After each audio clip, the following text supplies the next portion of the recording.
चलो देख लेते हैं अभी इस वक्त तुम जिस पर्सन के बारे में सोच रही हो, उसका करंट एनर्जी तुम्हारे लिए क्या है।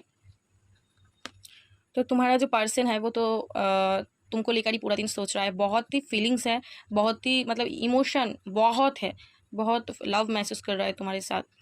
तो रिलेशनशिप को ठीक करना चाहता है तुम्हारे साथ ही आगे, मतलब रिलेशनशिप में रहना चाहता है, मैरिज करना चाहता है, तुम्हारे साथ ही लॉन्ग टर्म रहना चाहता है, ऐसा एनर्जी है।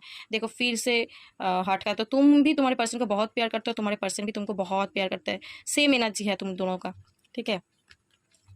तो तुम्हारे पर्सन अगर नो कांटेक्ट है तो वो वे ढूंढ रहा है कैसे तुम्हारे पास आएगा, उसको समझ में नहीं आ रहा है कि मैं कैसे उसके पास जाऊंगी, कैसे फिर से नया स्टार्ट करूंगी रिलेशनशिप को, क्या बोलूँगी क्या करूँगी समझ में नहीं आ रहा है, कन्फ्यूज्ड है थोड़ा, लेकिन फीलिंग्स बहुत है और बहुत इमोशन है तुम्हारे ऊपर, कनेक्शन फील कर रहा है।